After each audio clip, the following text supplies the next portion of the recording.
Anyway, why? Okay, I can see the scene. He walks in. He falls into a simple, not simple. He walks into an experiment where they're doing molecular shit. They see that the cops lose him in there because he falls into the pit. But scientists know he's there. We're like, oh, it's just a freaking bird. You can't figure out that there's a larger thing than just a freaking bird in your fucking science project? Fuck you!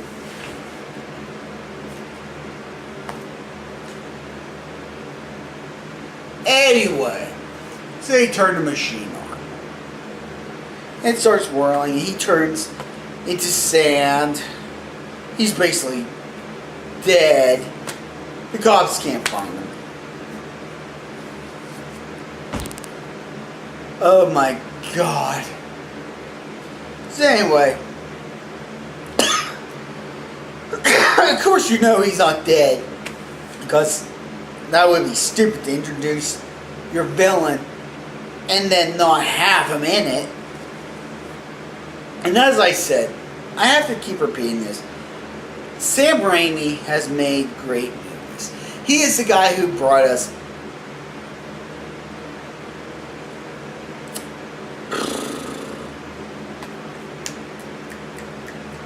what's that name? What's it called? Shit. Night of the Living... No, not Night of the Living Dead. That's someone else.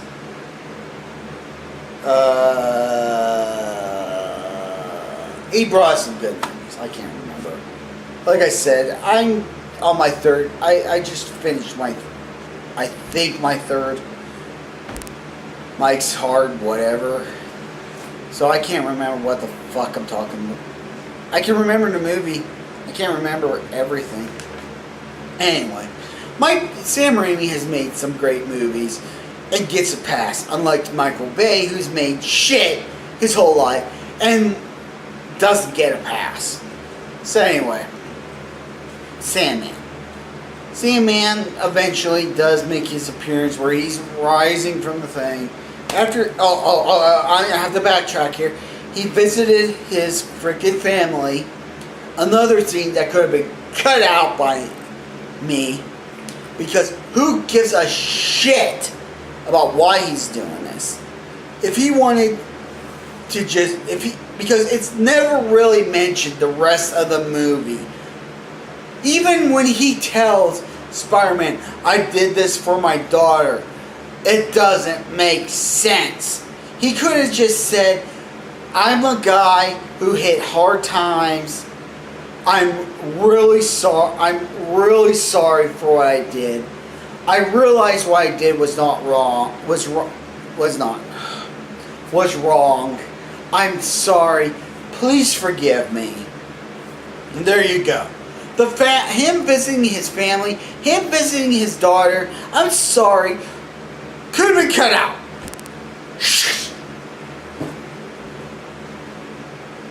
So, anyway, he tells me, let me think. Okay, after that, he tells his aunt he wants to marry his girlfriend, Mary Jane Watson, who's played by Kristen Stewart. Spider-Man is played by Tobey Maguire, by the way.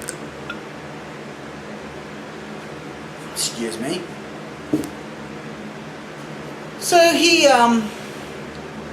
goes to decides he wants to propose to her, but he then you have Bruce Campbell, because Sam Raimi can't do a movie without Bruce Campbell, much like how Marvel Studios can't do a movie without freaking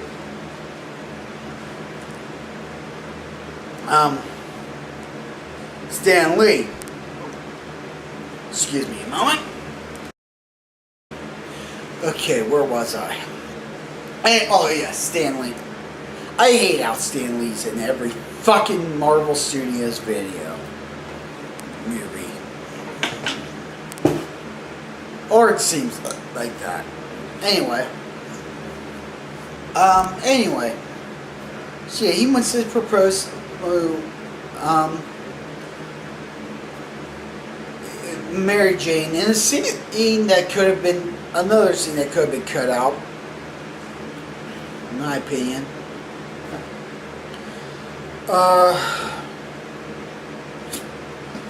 And then after that, oh god. After that, she finds out that she's been cut from her Broadway play because all flamboyant directors who want her don't want to. They want their play to be a success, but because people don't like her, they decide, oh, we're not going to have her in it.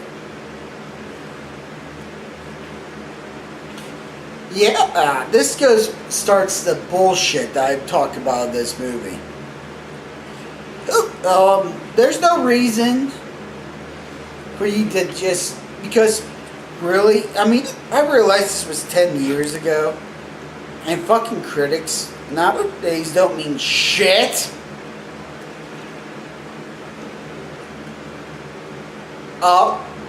Hello, Michael Bay. Anyway, so people don't like her performance on Broadway.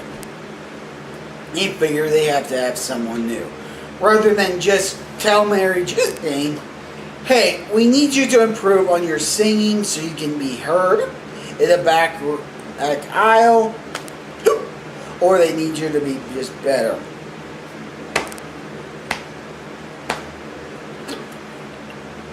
Excuse me.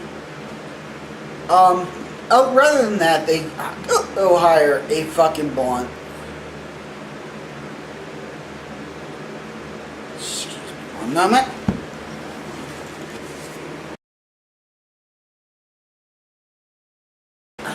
Sorry about that. So they hire some blonde. I think she's a blonde. Yeah, whatever. This movie sucks. So they hire a blonde. She's upset about this and tries to go to Tobey Maguire, Spider-Man, Peter Parker for more support, who basically tells her to shrug it off. And really, this is not bad advice. This is where I think she's being fucking selfish as shit in this movie. Of course, this is the last part. I think she's being selfish. And then the rest of the movie, he's being selfish.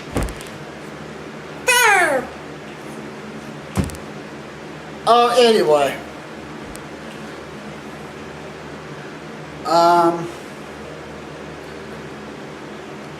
So she tells Parker she doesn't know how she feels, to which he's like, yeah, I know how you feel. It's just like how I used to be a total asshole with these people, and suddenly they all love me. I mean, they all love him by now. They got freaking t-shirts, they have posters. Kids are like, yeah, Spider-Man, woo, and all this shit.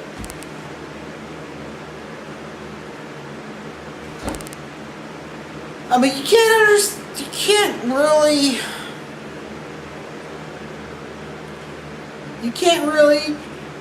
do anything with that.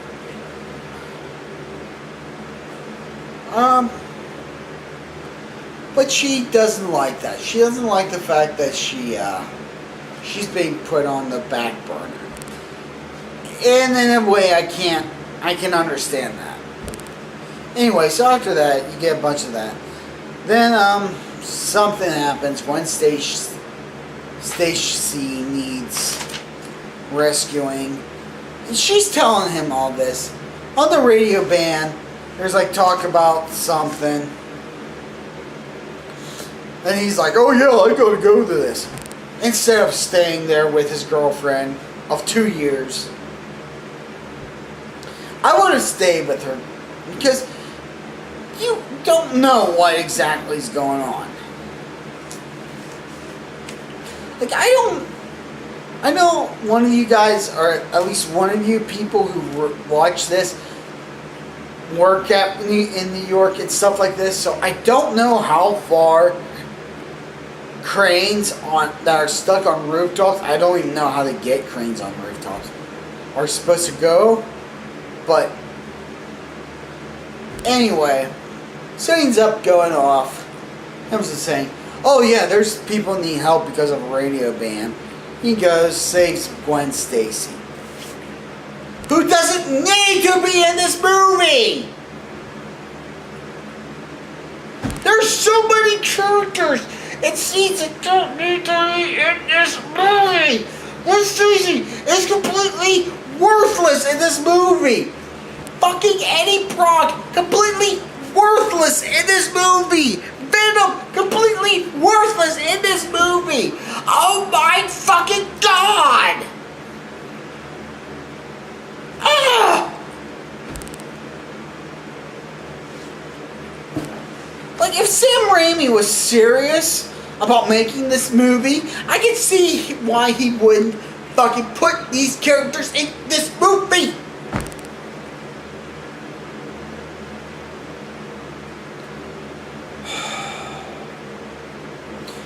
Anyway, so he saves Gwen Stacy from this thing. He saves Gwen Stacy. And then later on, they have a big fucking parade and thing where, oh my god, Spider-Man saved this fucking bitch, this blonde bimbo from certain death.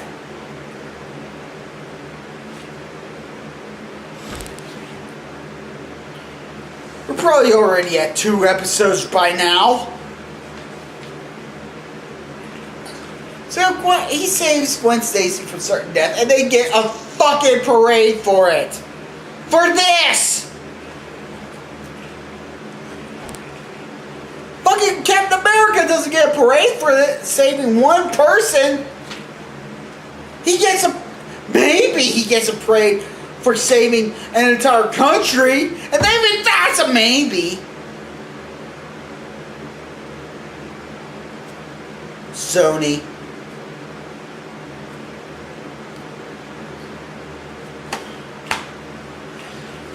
Anyway, so he gets this. Mary Jane gets pissed at him because he kisses her the same. Ends up kissing Gwen Stacy the same way he kisses her in movie 2. Upside Down, where she kisses Spider-Man. He's upside down, she's right side up, depending on how you look at it. Regardless, she gets mad because that was their kiss. And in a way, I can kind of get behind it, while in another way, I can kind of say, fuck you, Mary Jane. More behind it than the fuck you, Mary Jane. Anyway, gotta say that a lot. So, after that whole shindig. Oh, I'm sorry. I had to backtrack here. I'll probably cut this into another episode. Because, you know what? It's almost half an hour, and this is half an hour. So, I'm going to cut it here. I'll do another episode. Thank you for watching. I'm going to have another episode like crazy early. I'll see you guys then. Bye.